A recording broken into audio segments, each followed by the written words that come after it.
हुक्मरानों को चाहिए कि वो डूब मरे। अब ये सारे सवाल मुझसे होंगे कि हुक्मरानों को क्यों डूब मरना चाहिए। आजकल सब न्यूज़ में सुन रहे होंगे कि हमारे कुछ जवान जो रिस्क की खातर, जो कि रिस्क तलाश करने के लिए मुल्क से बाहर एक इलीगल तरीके से गए, जिसको डंकी लगा के कहते हैं और डंकी लगाते हुए वो अपनी जान से हाथ धो बैठे। तो इस सब के ज़िम्मेदार जो मेरी नज़र में है वो हुक्मरान ही हैं। अगर हम इस्लामी नुक्ता नज़र से देखें तो मिसालें दी जाती हैं कि जी फ़लाँ जगह पे अगर कोई भूखा भी मर गया तो उसके ज़िम्मेदार मैं हूँ।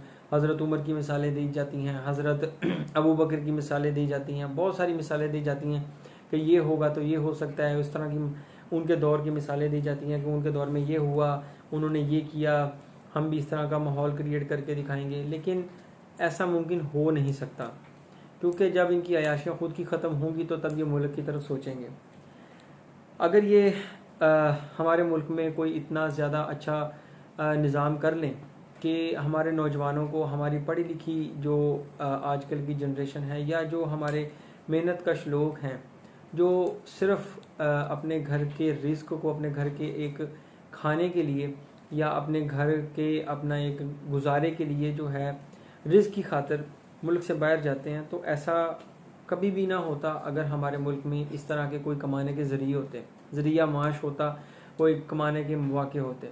लोग जिनको नॉलेज नहीं है कि आजकल दौर में पैसे कैसे कमाए जाते हैं, उनको वही एक ट्रेडिशनल तरीका शुरू से लेके एंड तक पढ़ाया जाता है कि जी पहले तुमने पढ़ना है, फिर मैट्रिक करनी, फिर एफएससी करनी, एक रेस में लगे हुए हैं कि उसके बाद जाके आपने कमाना है और कहीं ना कहीं आप उस मुकाम पे पहुंच ही जाओगे। लेकिन ऐसा हो नहीं पाता। ना तो हमें कोई शॉर्टेस्ट वे सिखाए जाते हैं, ना हमें कोई फास्टेस्ट वे सिखाए जाते हैं। बस एक ट्रेडिशनल वे जो कि एक वो फुटप्रिंट्स पे चलने वाली बात है। तो उसकी वजह से हमारे बहुत सारे नौजवान गलत तरीक़ों के ज़रिए पैसे कमाने के चक्करों में, या गलत तरीक़ों से बाहर जाके पैसे कमाने के चक्करों में अपनी जान से हाथ धो बैठते हैं। अगर यही इन्वायरमेंट हुकूमत ने क्रिएट किया होता कि आसान शर्तों पे वीज़े लगते, आसान शर्तों पे लोग अपने मुल्कों से बाहर जाके दूसरे ममालिक में अपने घर के लिए पैसे कमा के वापस भेज सकते, तो ये इतना बड़ा वाक़या ना होता जो कि हुआ है। और ये पहला वाक़या नहीं है, इस तरह के पहले बहुत से वाक़यात हो चुके हैं, और इन सब के ज़िम्मेदार कहीं ना कहीं सिर्फ हुकूमत और उनकी पॉलिसीज़ ही हैं।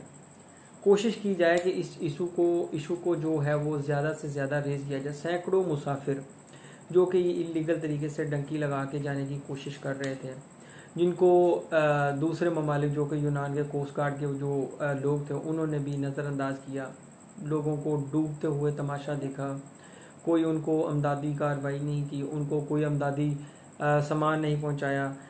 और आगे से जो उनके बयान है वो यही कि जो उन्होंने अमदादी सामान या अमदादी जो कार्रवाई थी उसको लेने से, मदद को लेने से इनकार कर दिया। ऐसा कहीं भी नहीं होता, जान सबको प्यारी होती है।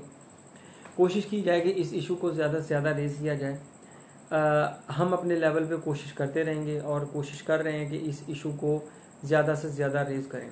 और मेरी एक नसीहत आजकल की जनरेशन को भी है कि इतना पैसा अपने घर वालों का, अपने बूढ़े माँ बाप का या अपने बहन भाइयों सबको जो है वो कुछ ना कुछ बेच के या कुछ ना कुछ कर करा के, उधार लेके, जो भी जिस तरह भी कर्जा लेके बाहर जाने की कोशिश करते हैं, तो इससे अच्छा है कि वही पैसे लगा के कम से कम इधर अपने लिए कोई छोटा सा जो ज़रिया माश बनाएं, ताकि लोगों को बाहर जाने की ज़रूरत ना पड़े।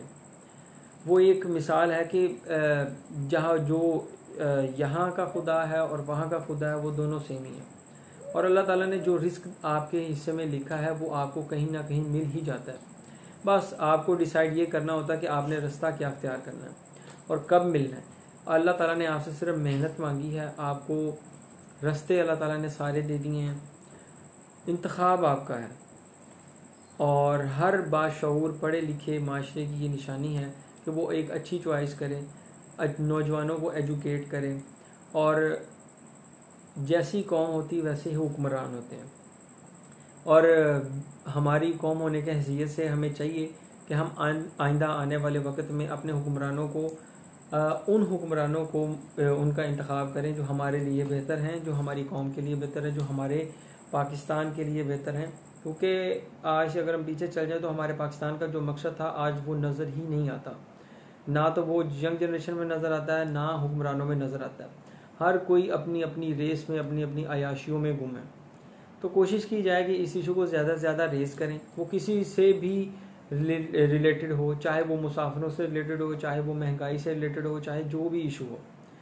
जितनी कोई समझ बूझ, जितना कोई इख्तियार रखता है, उसको चाहिए कि वो अपने लेवल पे बोले, अपने इस जिस जगह पे है इस इशू को रेज़ करें, ताकि इस इशू को उजागर करने के साथ लोगों को इस इशू का नॉलेज भी हो, इस बात का इसके बारे में बात करनी भी आनी चाहिए। बात करने से पहले डरना नहीं चाहिए, क्योंकि ये अगर जीना है तो फिर घुट घुट के जीना क्या है।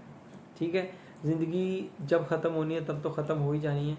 कोशिश करनी चाहिए कि एक अच्छे तरीके से ज़िंदगी गुजारें, क्योंकि ज़ाहिरी बात है, वो एक शेर है ना, जिस दर्द से कोई मक्तल में गया वो शान सलामत रहती है।